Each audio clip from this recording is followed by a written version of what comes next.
Mapagpalang araw mga kataba. Meron ako ditong minarinade o binabad ang ating pork. Hinaluan ko siya ng ilang piraso lang na chicken dahil ito ay para sa aming tatay. Dahil mahina na yung kanyang panunaw sa pork.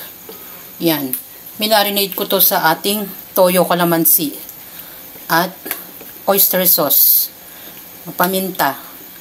Yan yun lang yung inilagay natin dyan. Tapos dito sa kawali, uunahin ko yung pork. Pabayaan muna natin siya dyan.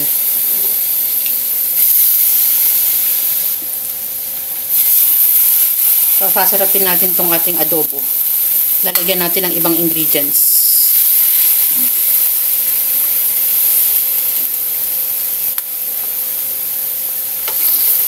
Meron tong pineapple tidbits at saka Mang Tomas.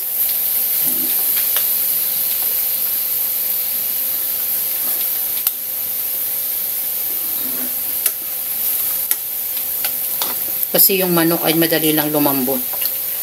Kaya unahin natin yung ating pork.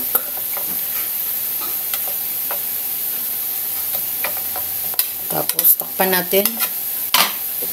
Lalambot na yan dyan. Muna yung ating pork. Dahil yan o, nag-light brown na siya. Parang fry lang natin ng kaunti. Tapos, maglagay na tayo ng ating bawang sibuyas.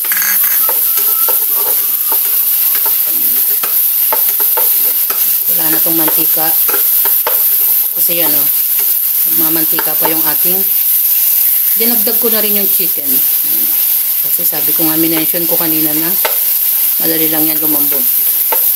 Kasi ipansasabaw din natin yung pinagbabaran. Halo na natin.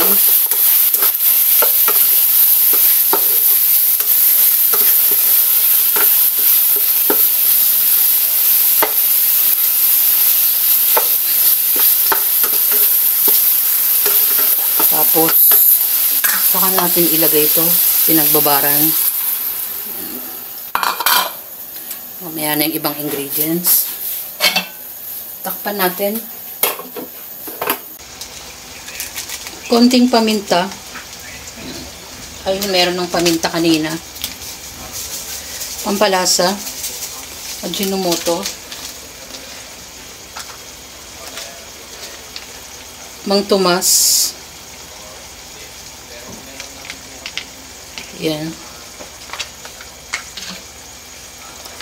Pineapple tidbits. Yung ano lang to. Maliit na nakasachet. 115 grams. Yan.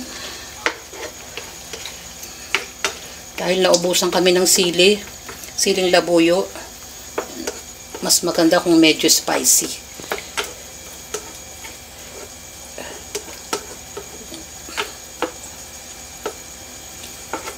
Pabayaan pa natin kumulo at maiga ng konti. Huwag naman igang-iga. Magtira tayo ng konting sabaw.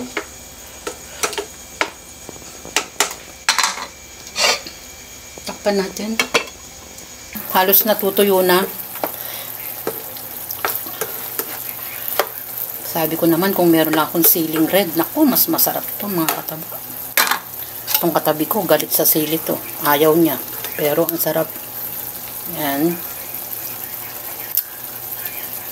Nako, ang sarap. Sarap mga kataba. Sulit na naman. Yan. Luto na yan. Sarap. Mahirap pag ikaw yung nagluluto dahil si Mama Taba ay wala nang pag-asang pumaya. Ang sarap ng ating mix adobo. Chicken at pork.